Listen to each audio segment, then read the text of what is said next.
in sports, you're not talking to a consumer, you're talking to a sports fan. And a fan is fundamentally different from a consumer. And I think that's the biggest opportunity, and also something that you can't get complacent about in sport, right? Because fans are irrational, consumers necessarily aren't, but fans are irrational, right? That's true. So and I think that's the start, that's the starting point for a lot of brand building activities for sport, is how do you ensure that you're tapping into that fandom, creating that fandom, and feeding into that fandom, more importantly, on a regular basis, to be able to grow your brand, right? It's safe to say that content and social media is at the cornerstone of everything that moves in the world today. Take, for example, Threads and our obsession with it lately. We're sitting up at night, we're sitting at the edge of our seats, wondering what's going to happen next. How is this Musk versus Zuck angle going to pan out? Are they going to really fight in a Coliseum? What's going to happen to Twitter now that everybody is on Threads, and so on and so forth, right? Literally, the world takes a pause to, literally notice what's going on and embrace it into their lives and almost change the way they live. And that, in a nutshell, is the importance of content and social media into all our lives today. Now that we've established that, right, think about the everyday Indian cricket fan and how fanatical that person is, which is you, my friend, and me. Put these two things together and you get something quite incredible, which is cricket content on social media. Now, the role of content obviously began as entertainment. It began as another arm for visibility, but it's gone on to become so much more than that. Content today is the hallmark, the stamp of the cricket team, the brand on the web today. And to talk about all of that and more, I've got Siddharth Raman on the podcast today. Siddharth is the CEO of Sportz Interactive. Sportz Interactive is pretty much the single largest company in the country that takes care of all your digital needs as Indian cricket fans. Now, what does that mean? I'm going to let Siddharth explain that to you. However, Siddharth and I sat down virtually to chat about the growing importance of social media and content in our lives today, how it's grown from the Instagram lives of the lockdown days to then really taking shape in the form of brand collaborations and appearances on digital, and even Shubman Gill voicing the Indian version of the Spider-Man series. This conversation is broad, but at the same time, we speak about such intricate details that go into building sports brands and building this relationship with you and I, the Indian cricket fan, to bring us both together and celebrate this beautiful game on social media. And I truly had a great time having Siddharth on the show, and I'm sure you love the chat as well. So without wasting a single moment of your time, please hit subscribe, hit the bell icon, and share this video with your friends. Listen, you guys watch the videos, but do not hit subscribe, which is not really a good thing for me. It's not really a good thing for us as well, because if you hit subscribe, you'll get notifications of new videos coming out. You want that in your lives, trust me. So hit subscribe, hit the bell icon, and go ahead and listen to Siddharth Raman, the CEO of Sportz Interactive, on the Indian Cricket Podcast today. Enjoy.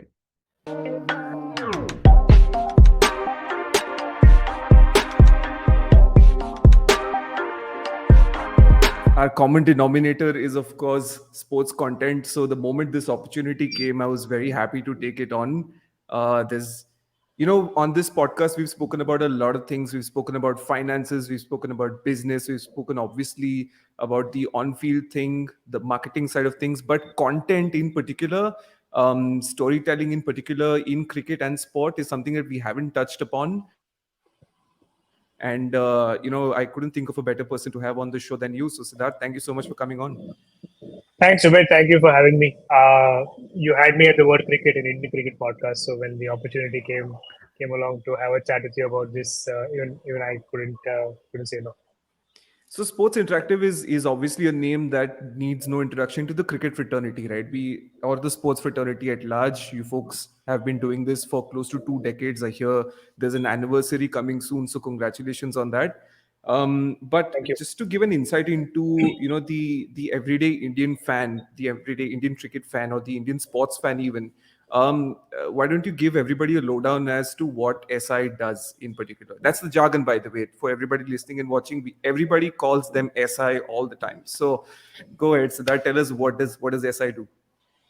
Uh, Thanks, Sumit. I think the best way I would like to talk about it is we've probably touched the lives of millions of cricket fans without them realizing it. So, if you Google the live score for a cricket match, what you see comes up on Google One Box is actually powered by Sportz Interactive. So we supply live scores to Google as a platform. If you ask Alexa or Siri what the live score is, what they're what the those white voice platforms are saying are actually again powered by our data feeds. If you're watching a live match on television or on OTT, chances are that the highlights that you see that come after the match, or sometimes even the visualizations that come on live TV, to some of the interactivity elements you see on OTT platforms, are built and managed by Sportz Interactive.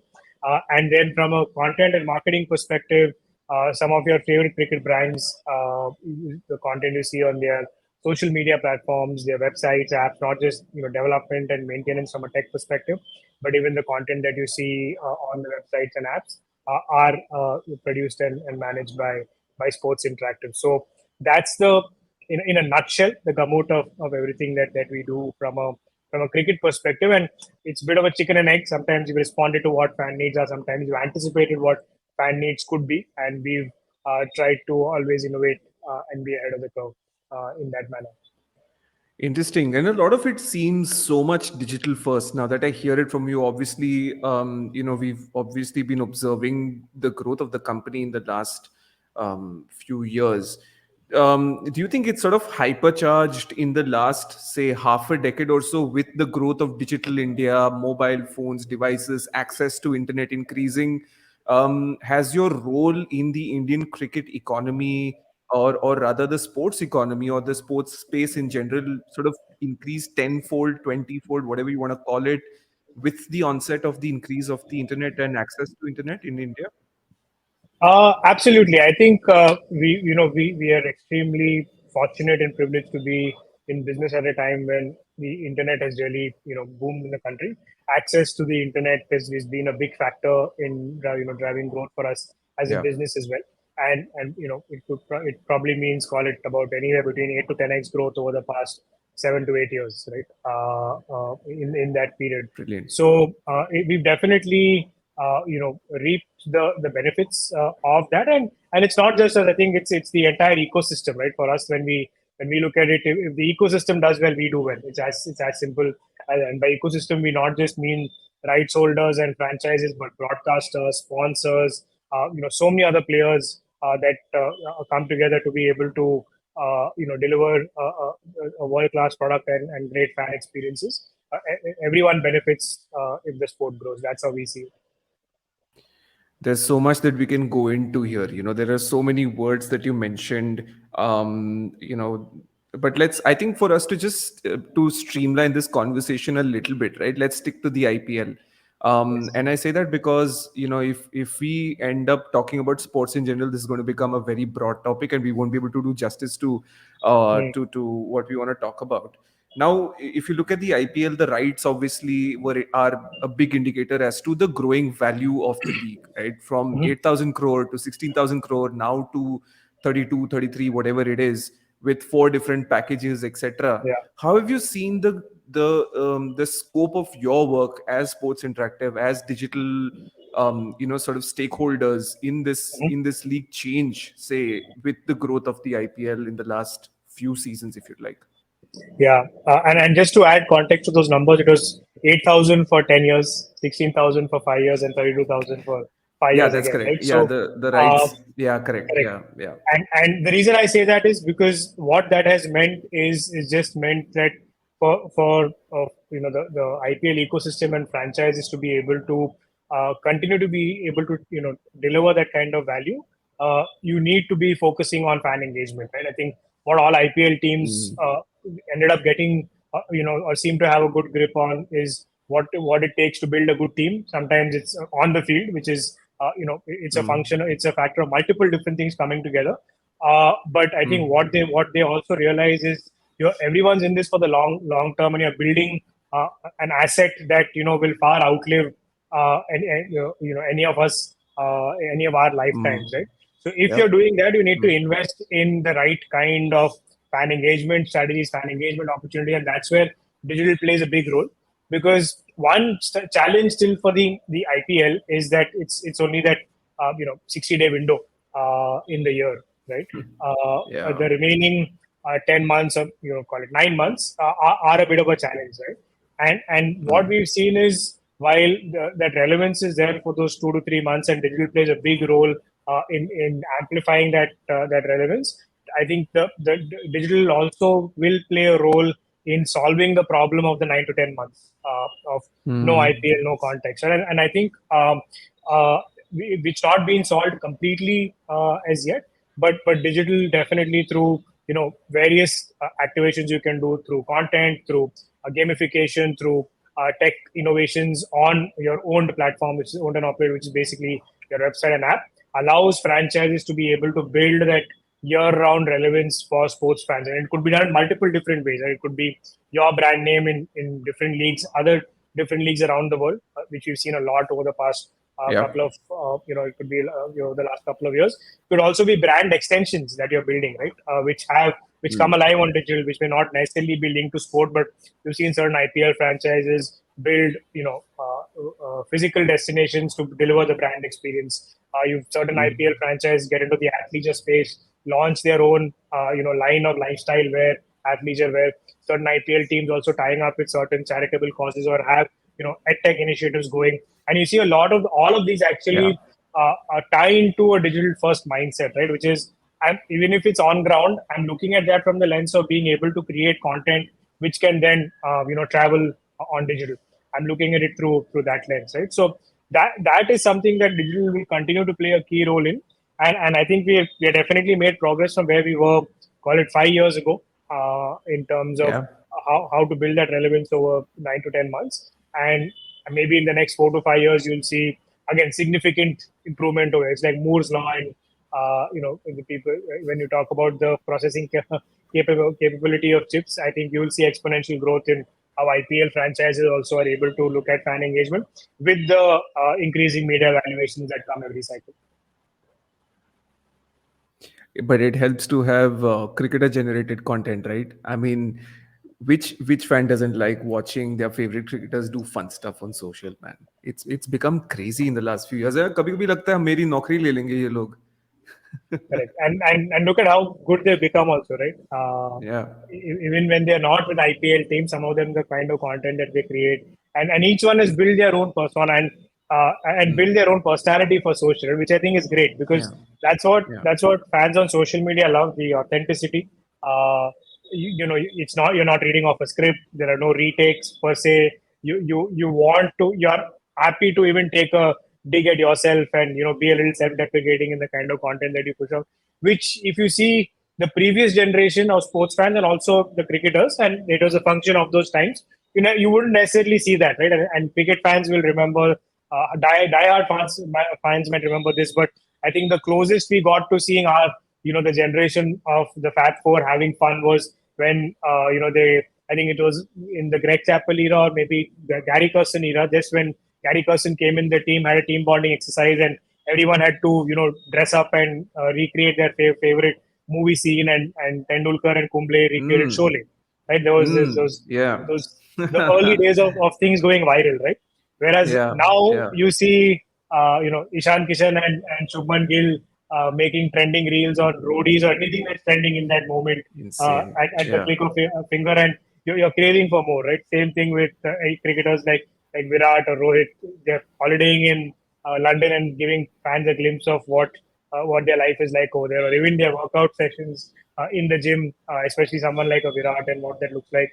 Ashwin also building his own YouTube channel specifically in Tamil for Tamil fans, That was is also pretty something cool. that, Yeah. right? So, Ahead of his uh, time as always, Ash. correct, exactly, right, and so Yeah. insightful, right? Yeah. Yeah. He's, Very. because Yeah. of social media, he's able to build a direct connect and relationship with fans, and Yeah. every cricketer who is social media savvy is being able to do that, and that's where we try when we work with IPL teams to be able to create the right kind of content with these cricketers as well. And again, it's not like us going and telling them, hey, here's what we want you to do. It's actually a collaborative process, right? Saying, hey, here's what we want to So I've achieve. What do seen, you think? Yeah, what do yeah, you think you can? And that's where the cricketers also really open up, where they feel that they're a part of the process. And because the moment you tell them, here's a script, here's what I want you to read, it becomes like any other shoot for them, right? But the moment you're it's true. looking at it through a content creator's lens, where they are equally invested in the success of that content going out, that's where you actually see it doing wonders. Okay. So who are give us three cricketers that you like following on social and why? Offbeat, could be Uh, mainstream, either way. yeah. I think one was definitely Ashwin. I've spoken about Yeah. that. I think the one that not a current cricketer but ex-cricketer was still a part of the ecosystem, Wasim Jafar, just for his Oh, the he's brilliant. his Yeah. approach on Twitter. Yeah. I Yeah. who would have thought, right? Like such a Yeah, exactly. soft-spoken person in at least that's the image he had when we saw him That's the growing up. But surprise factor. That's the big deal. right, Yeah, yeah, yeah, yeah, yeah, yeah, yeah. So yeah. someone like him, and I think and I think the third one I would probably say is someone like a Dinesh Karthik, right? His Fun. resurgence Yeah, into back into cricket yeah, also coincided with yeah, his growth on social media and the kind of yeah, content he was creating for on his yeah, handle. So I think these yeah, three, they're slightly offbeat. There are obviously the likes of the Virats, Rohits, and the Hardiks who yeah. continue to do what they're doing. But I think these three have really utilized social media to create that I mean bring forward their authentic stroke hidden self to in front of fans. That's true. Yeah. That's true. There's this, who I like to follow? I like to follow Jimmy Neesham. He's fun Oh and he's yes. got these random tweets that come out at 2 in the night and they're absolutely bizarre to say the least. But Yeah. fun, right? And that's what social media does. Like it gives you an insight into the athlete's life like never before. Exactly. Uh, Or someone as which is prophetic so as cool. Jofra Archer, right? Who said Yeah. something 5 years back out of Jesus. context, which now just suddenly makes a ton of sense. The other one, the an underrated social media account that I like to follow is the Iceland cricket team Yes. Twitter handle, which is absolutely insane. They're always making fun of England for some reason. I don't know ko kya. They have some enmity or some. They just like to take a Mickey out of royalty, I suppose. But they're fun too. But just how these handles and brands take on the persona of almost looking like an individual is very interesting to me, right? Yes. Have What do you think about that? Because a lot of, like, for example, a few IPL teams, they've built fandom around the admin, which is insane. I could not have thought of in this happening a few years ago. Yeah. So what do you think about that? Yeah, look, in marketing lingo or jargon, it's humanizing the brand, right? Everyone talks about it. Humanizing the It's brand. very it's very easy to say, but it actually takes consistent effort, a lot of trial and error to Yeah, be able to find that sweet spot, right? And that's yeah, essentially the way forward to build your voice as a brand. And when we work with uh, any brand, right, not just IPL franchise, we create something that's what we call the brand communication framework, which mm, tries to define yeah, what the brand is, and more importantly, it also calls out what the brand is not, right? So we know what are the areas you don't want to mm, go into, or how you don't want to sound, right? Because just defining who you are is only half the job. It's also important to define who you aren't, and that's where we see. And again, it's not like we define the framework and the success from the first tweet or the first post onwards, right? I think it's a consistent effort, learning, iterations that need to be done based on what's working, what's not, to be able to build a persona over a 2 to 3 season period, right? It's not going to happen in one go. Like some of the IPL team that you mentioned, fandom around the admins, it didn't happen overnight, right? The franchise yeah, actually worked towards making it happen, and it happened for them in the anywhere between the 8th to the 15th year of their existence as a franchise. So it goes to show how much effort and how much it's true. iteration is required to be able to craft that voice, and then also maintain it and ensure it's relevant for the times we live in as well. Yeah. Lesson taken for me, I'm going to inculcate more patience in my endeavor to build this brand. Lesson taken. Thank you so much. I appreciate it. It's a lack of patience, man, honestly. But it's interesting because you spoke a little bit about sports marketing, right? And getting the sports brand out there. I'm curious, with all your experience of having been in other spaces as well before coming to SI. How is it different to build a sports brand or a cricket brand? Let's use the sports brand in general, as compared to building another brand in another space. How is it different? What are the different dynamics that you think are important that are big contributors?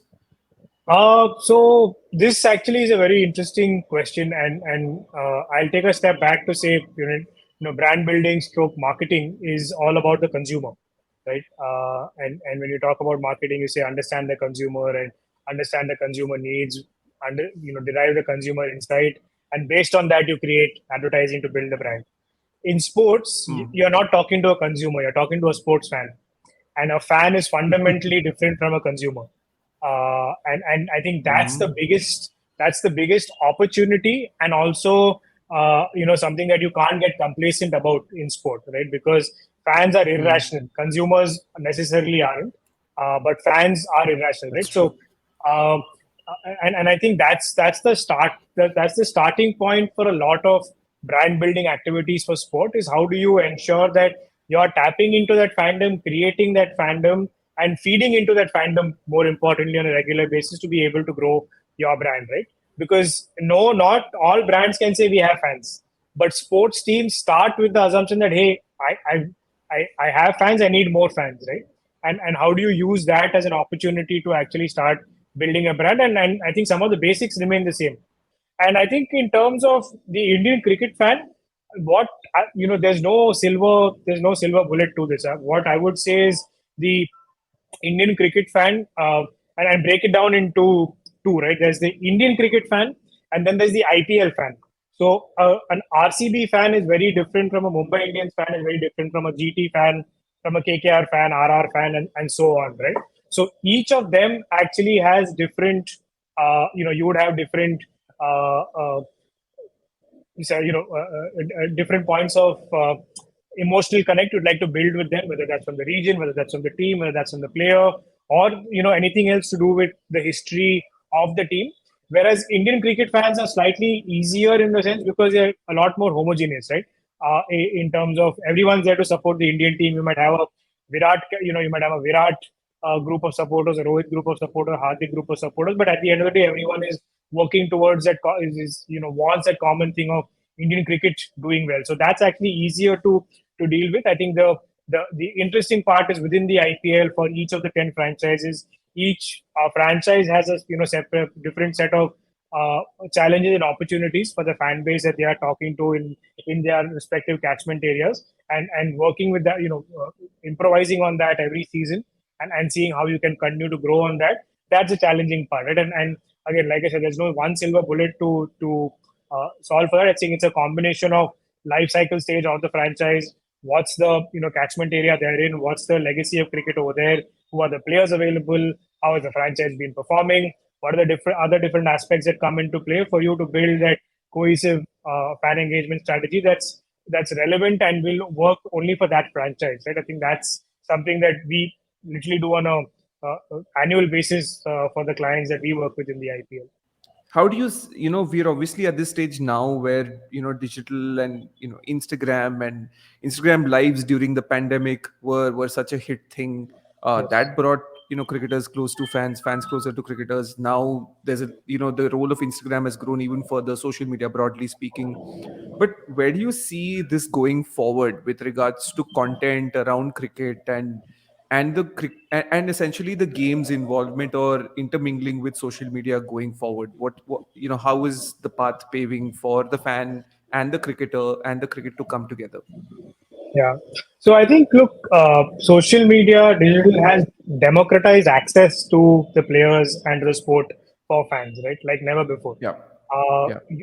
Like Rohit Sharma had the random fan to a live Instagram live, right, during the pandemic, and Yeah, yeah. and that He just lost went his viral, mind. right? Exactly, right. Yeah. Imagine he ran Yeah. around his house showing his family, etc. So uh, who would have Yeah. imagined stuff like this happening Yeah. pre social, pre digital, right? So the way Yeah. the way I I try to look at it as it started with getting player autographs, to then getting Yeah, photographs, to then getting selfies, to now actually sliding into their DMs, or them responding to you in stories or in DMs or in comments. Right? That's how unbelievable. how fan Yeah. gratification has evolved. I think where we are today is very interesting in terms of every time you feel, hey, this is where we are maxed out. Right now, beyond this, what can you do? Because how much more Mm, closer can you take fans to cricketers? But then there's always something new that comes up that says, hey, okay, this is actually better than what it was earlier, right?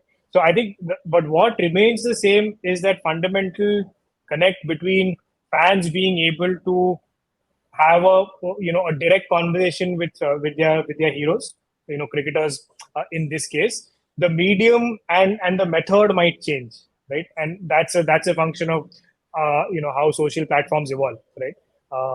And I honestly, if you ask me, I don't know what the future will look like 3 to 4 years down the line. But I do know that the medium and the methods are going to evolve in a much better way from where they are today, just given how social media platforms are evolving. It could even be, not just on social media, but as franchises are looking at, their own and operated platforms, it could be through that, right? Where an IPL franchise could say, we are running a contest. The first five people who actually give this correct answer, or the top five winners, get an opportunity to do a meet and greet with this person virtually only on our website and app, right? Nowhere else, and that'll be streamed for everyone to see, right? Yeah, and that's how you're again democratizing access. So there are many ways in which it could be done. For one of yeah, the IPL franchises, we also got fans to enter the bubble with the team and spend 3 or 4 days with them, and that was another way of yeah. democratizing access through social, where Wow. fans had to tell us. And again, this was It's massive for that hope, time, right? yeah, Yeah. exactly, right. Hopefully, it was the last. It was the last time that there was a bubble, and I say this with all the best intention that we never have to see Yeah, the bubble yeah, again. But that made yeah, it even bigger, right? That this is potentially the last time there's ever going to be a bubble in the IPL, and we are yeah, giving yeah, a fan an yeah, opportunity to enter the bubble. Like, you have to quarantine, etc. As per BCCI norms, enter the bubble, spend 3 or 4 days with the team, go see the practice sessions, go watch a match, interact with the support staff, etc. And on the back of your fan showcasing your fandom on digital or social. So and that's one of the methods in which you can democratize access, right? So uh, um, it's only yeah, going to evolve. I think there is no limit to creativity when you think of stuff like this, but the yeah, digital is going to continue to play a key role in making that happen. yeah. I'm maybe shifting tracks a little bit, but curious. Have you given generative AI a thought? Whereas, we're talking about Yes. the future a lot, but and generative AI is a big conversation today. And you guys are sitting, in a great position where you're creating such fantastic content for big brands today in sport. Have you given it a thought, and what do you think about it? Yeah. Look, it's definitely interesting, and there's no two ways about ignoring generative AI. The work we are doing currently in generative AI is more from an internal work stream efficiency perspective, to see how we can Nice. actually do better work faster. Right. I think when it comes to working with some of the big brand names that we work with, we are a little cautious about using that to create the end output, because the Mm, copyright around generative AI work, is still a bit of a gray area. So we don't want to mm, necessarily tread into an area which could land our clients or us into some kind of legal trouble later. It's easy to say, hey, it's gray, so they can always find a way to work around it. But in that aspect, we are a little more cautious. But I think generative AI, from an internal work stream efficiency perspective, is definitely something that we are already using and will continue to do so. And I think as the laws and regulations evolve, we'll be in a better position to see how we can use that to generate content and visual content and even videos for our clients in the in yeah, the in the medium to long term. yeah. What's one platform that's exciting you? For me, it's Mid Journey. Been Yeah, crazy, isn't it? I mean, but then, like you said, yeah. it is bit of a gray area. Yeah, Correct, correct. Yeah, Mid Journey, I've been playing around a lot because it's a lot to do with yeah, internal efficiencies, working a lot with been playing around with ChatGPT a lot.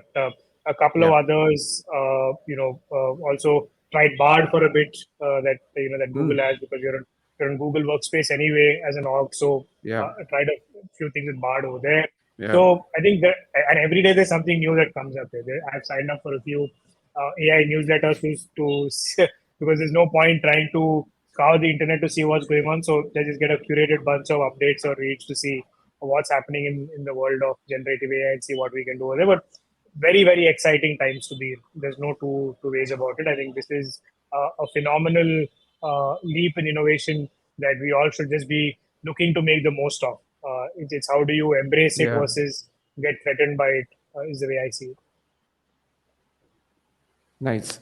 Yeah, absolutely. I think there's, possibilities are endless. I think it's there's so much of it is just trying to be relevant and adapt to the changing times, and that is something that you guys have done consistently for a very, very long time. So I must congratulate you and the entire team of Sports Interactive on that.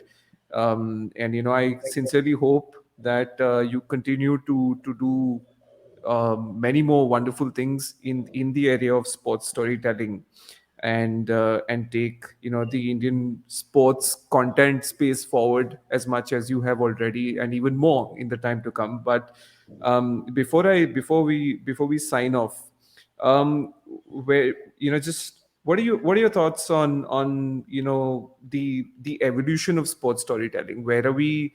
Where were we? What was being consumed earlier? Where are we now? And what do you think is going to be the area that we're all sort of going to be hooked on going forward, especially when it comes to sports content and sports storytelling? And is that your area of focus as a company? I'll answer the second part because the answer is short. Yes, there's definitely something we're looking at as a company. I think the evolution of sports storytelling, and again, I take a macro view, right? It started by listening Yeah. to commentary on the radio and building the pictures in your mind, imagining what's going on, to then watching it on a grainy black and white television, to color, to now watching it on our mobile phones in high Yep. 4K, watching it on TV 4K with a bunch of Yeah. interactivity elements.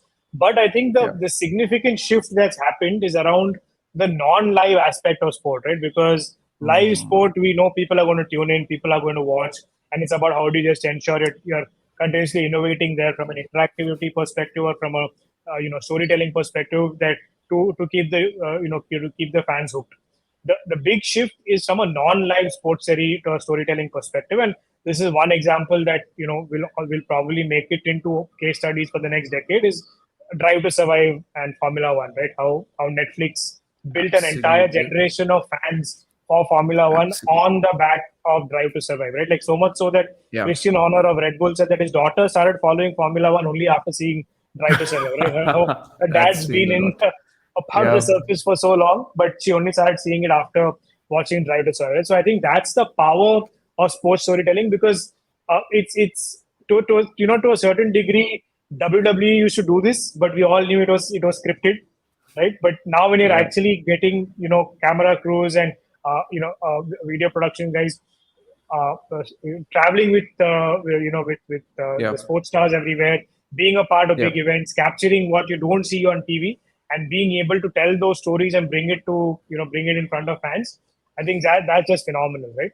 I think that's one aspect, Yeah. and the second I think is the rise of content creators and the entire creator economy, and something like what you're doing right now, right? Where you are bringing cricket stories to an audience that probably wouldn't have heard of any of this before, or wouldn't have even imagined that there are some things that exist that happen. And you've spoken to a variety of different people, and there are so many other content creators trying to build a niche for themselves over here, and all of this is Yeah. non-live, right? So the Yep. opportunity to own a niche and build a steady stream of content in non-live in any format. It could be video, it could be audio, it could be visual, it could be the written format as well. But I think that's something that is a huge shift in fan consumption patterns also that we're seeing, right?